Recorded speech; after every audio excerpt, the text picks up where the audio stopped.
In a booming industry across the ocean, opportunity was knocking for Irishmen. But though help was wanted, Irish need not apply.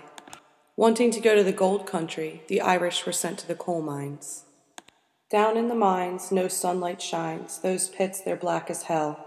In modest style they do their time, it's Paddy's prison cell. Patrick Hester was an Irish miner, my great-great-great-grandfather. Maybe my great-great-great-great-uncle. No one seems to keep too many records for the poor. Miners were paid by the ton. You load 16 tons, and what do you get? Another day older and deeper in debt. With under $2 a day, above market prices in company stores, and to rent company houses. The exchange for debt was the only option.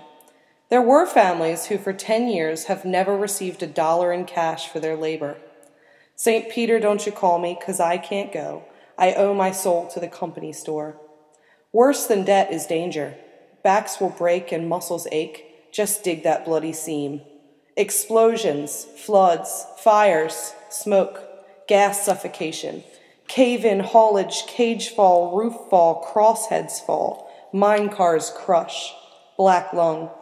Occurrences were only counted if 5 or more lives were claimed at once.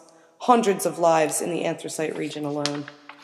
Unions were illegal conspiracies, and the inability to improve their conditions eventually led the workers to violence. Though they drained their bodies underground, who will dare push them around? Alexandra Ray, a mine owner, did, among several others. But there was a small percentage that focused more on the dreams of changing rather than just complain. Make way for the Molly Maguires. They're drinkers, they're liars, but they're men. Kehoe, Lawler, McGahan, Campbell, Carroll, Fisher, and Hester. 7 in the inner circle. A secret subset of the ancient order of Hibernians, the legal fraternal association which offered insurance to Irish Americans because companies didn't. President in one region, former miner, Patrick Hester. If you see me coming, better step aside. A lot of men didn't, and a lot of men died. One fist of iron, the other of steel. If the right one don't get you, then the left one will. You have before you Pat Hester, a body master, a man high in authority, who could say to his men go, and they would go. From one county to another, the murders were not committed in the heat of sudden passion for some fancied wrong. They were the result of a deliberate system. Swapped murderous responsibilities, with an alibi made fairly easy to establish. The men who did the killing were unknown in the locality of it. The Molly Maguires' power swindled greater. In the elections were fraudulent voting, stuffing of the ballot boxes, and false returns. Elected township commissioner and tax assessor for mine owners, Patrick Hester. In the administration of the offices, fraud and robbery. The mine owners' fear heightened. Many a mining boss left his house in the morning with his hand on his revolver, wondering if he should ever see wife and children again. Oh, poor, rich, greedy, monopolizing men. Maybe ignoring safety and not eternalizing debt on your workers would have saved you. Molly Maguires fought and killed for human rights. The first worker-only labor movement in American history. The national press demonized the Mollies. Buckshots, sleepers, white boys, black riflemen, honest labor was no recommendation to the Molly Maguires. Some of the victims were men so useful, conspicuous, and so beloved in their communities, not beloved by the mine workers. The name of Molly Maguire being attached to a man's name is sufficient to hang him. Were they scrupulous killers or desperate men? My father's grandma Doble would call him the drunken Irish murdering thief Patrick Hester, accepting the myth of marauding Irish killers terrorizing the anthracite regions. My grandfather would call him the drunken Irish champion of the mine worker Patrick Hester, repudiating that myth and situating the killings in the context of a profound transformation. So ingrained the Irish habit of looking upon government as an enemy. With this traditional hostility, it was easy to become a Molly Maguire. A great many men were killed to satisfy their revengeful spirit. Alexandra Ray was one of these men. Patrick Hester is charged with the murder of Alexander W. Ray along with Patrick Tully and Peter McHugh. Although it is not pretended that Hester was personally present when the crime was committed, he instigated the robbery of Ray. It was he who concocted the conspiracy. The facts can only be explained by the theory of the case stated by Daniel Kelly. And Daniel Kelly, serving a term for larceny, turned state's attorney in exchange for immunity and given $1,000 to leave the country. He became known in the family as Kelly the Bum. No matter what you think of Patrick, the snitch is always the most despised.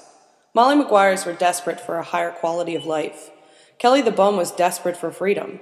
The prosecutors were desperate for conviction. Witnesses refutable, evidence circumstantial.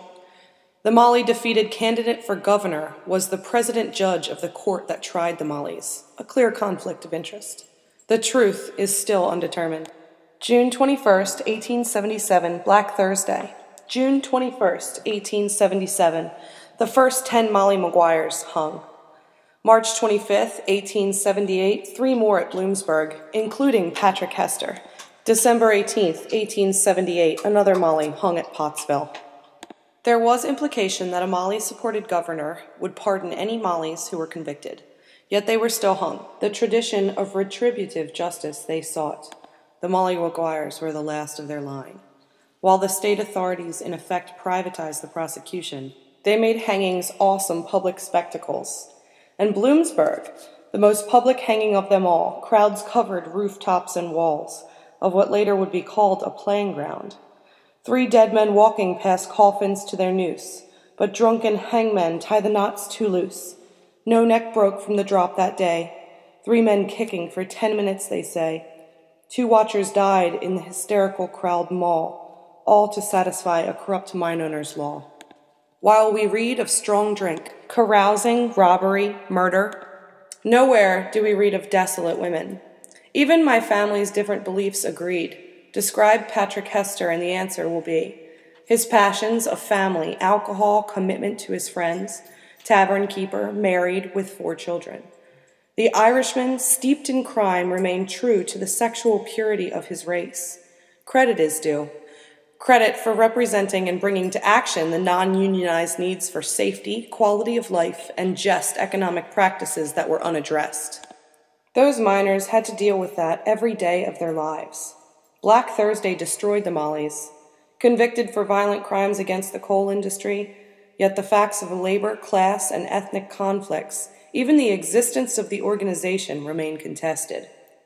In memory of AOH Bodymaster and County Delegate Patrick Hester, for resistance to capitalist oppression, for assistance to Irish Americans, make way for the Molly Maguires. You'll never see the likes of them again.